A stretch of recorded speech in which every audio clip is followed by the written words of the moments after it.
को कीजिए बंदगी, गुरु को कीजिए बंदगी, कोटि कोटि प्रणाम। कीर्तन जाने भृंगति, गुरु कर ले आप समान। प्रेम से बोलिए सतगुरुदेव की जय। बंदी छोर कबीर साहिब की जय। बंदी छोर गरीबदास जी महाराज की जय। स्वामी रामदेवान जी गुरु महाराज की जय। बंदी छोर सतगुरु रामपाल जी महाराज की जय। चौथी भक्ति है पाद सेवनम। यह नवधा भक्ति की चौथी भक्ति है। मोक्ष व बंधन मुक्ति के लिए मन वचन कर्म से सद्गुरु के चरणों के प्रति भक्ति, समर्पण, सेवा, यह पाद सेवन भक्ति के अंतर्गत आता है। संसार में जीव कितनों के उपकारों से उपकृत होता है, जन्म लेता है तो माता पिता के द्वारा पालन पोषण होता है।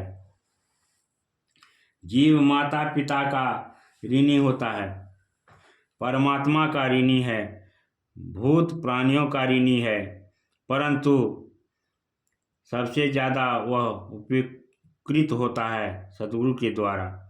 माता पिता जन्म दे सकते हैं, ईश्वर धरती पर भेज सकता है, लेकिन मोक्ष की ओर प्रेरित एकमात्र सद्गुरु ही कर सकते हैं। सद्गुरु के प्रति निश्चल निष्कपट प्रेम होना, हृदय में ये भाव होना चाहिए कि वे ही हमारे माता पिता बंधु हैं, वे ही हमारे ईश्वर हैं। एक ललक बनी रहनी चाहिए कि हम कैसे उन्हें प्रसन्न करें, कैसे उनकी सेवा करें। जैसे हनुमान जी राम जी की सेवा के लिए कृत संकल्प रहते थे। उन्होंने कहा, राम काज कीने बिना मोहि कहाँ विश्राम। प्रभु राम का काम किए बिना मुझे विश्राम कहाँ है। वैसे ही जब शिष्यों के मन में भी आ जाता है कि सद्गुरु की कौन सी सेवा की जाए, धन के द्वारा सेवा करना, वस्त्र के द्वारा सेवा करना, श्रम के द्वारा सेवा करना, शरीर के द्वारा सेवा करना, मन के द्वारा सेवा करना, विचार के द्वारा सेवा करना। एक बात और है, अगर गुरु की भक्ति बनी रहे, गुरु की याद बार बार आए, गुरु के प्रति बार बार हृदय में श्रद्धा हो, बार बार उनका स्मरण आता रहता हो, तो बार बार स्मरण आने पर धीरे धीरे मन बदलने लग जाता है। जैसे गुरु के मन की स्थिति है, जैसे गुरु के मन में ज्ञान है, असंगता है, त्याग है, क्षमा है, शांति है, सौहार्द्रता है, प्रेम है, वैराग्य है, त्याग है, वे सभी गुण शिष्य के भीतर धीरे धीरे आने लग जाते हैं। जिस साधन मार्ग को अपने परिश्रम से 10 जन्मों में तय किया जा सकेगा, उस साधन मार्ग को गुरु भक्ति के द्वारा मात्र एक जन्म भी शायद ज़्यादा है, सहज ही तय किया जा सकता है। गुरु भक्ति के बिना मात्र शास्त्रों को पढ़कर अथवा मंत्र जप कर अथवा तप करके व्यक्ति बहुत कुछ हासिल कर लेगा, ऐसा संभव नहीं है। राम और रावण में बहुत ज़्यादा अंतर नहीं था। जहाँ राम वेदों के जानकार थे, राम वशिष्ठ जी के वेदों को सुने थे, वहाँ रावण भी वेदों का इतना अधिक विद्वान था कि वह वेदों पर टीका लिख सकता था। राम जी जितना तप किए थे, रावण उससे कम तप नहीं किया था। वह इतना अधिक तप किया कि शिव जी के चरणों में अपने सिर को ही काट कर चढ़ा दिया। अगर राम जी ने ढेर सी शक्तियाँ थी तो रावण में भी कम शक्ति नहीं थी। धन को ही देखा जाए तो राम जी के पास अगर अयोध्या का राज था, अयोध्या में तो सोने के महल नहीं थे, पर रावण के पास पूर्ण स्वर्ण नगरी थी।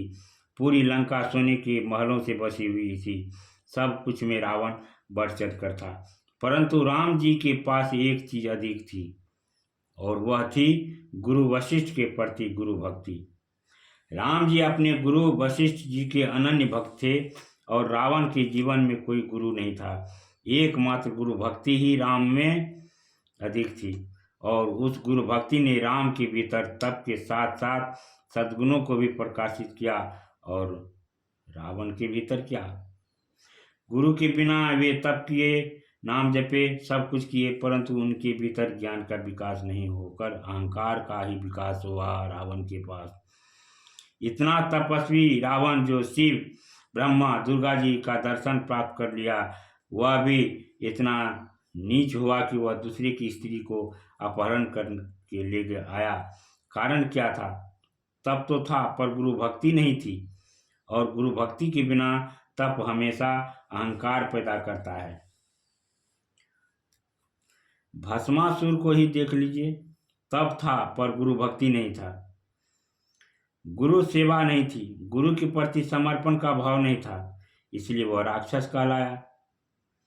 और राम गुरु भक्ति के द्वारा भगवान बन गए।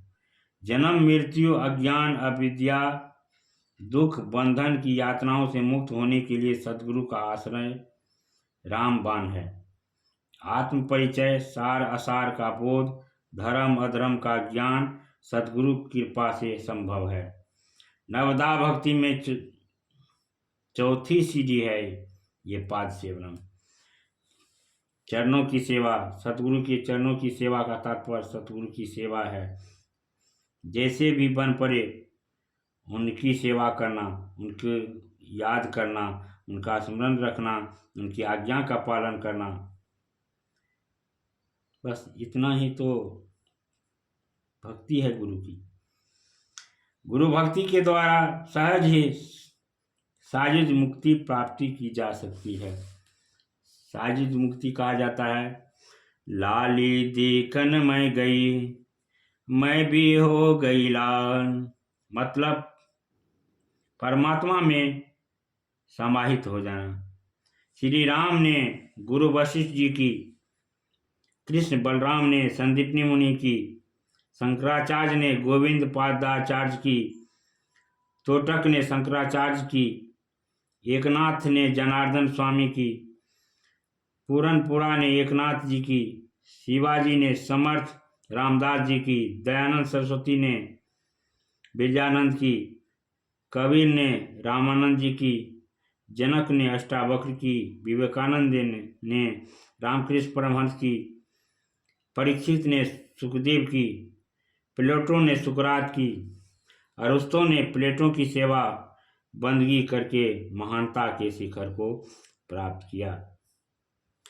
श्रीमद् भागवत के 10वें स्कंद 80 में अध्याय में श्री कृष्ण सुदामा से गुरु महिमा का वर्णन करते हुए कहते हैं, प्रिय मित्र, मैं सबकी आत्मा हूँ, सबके हृदय में अंतर्यामी रूप से विराजमान हूँ।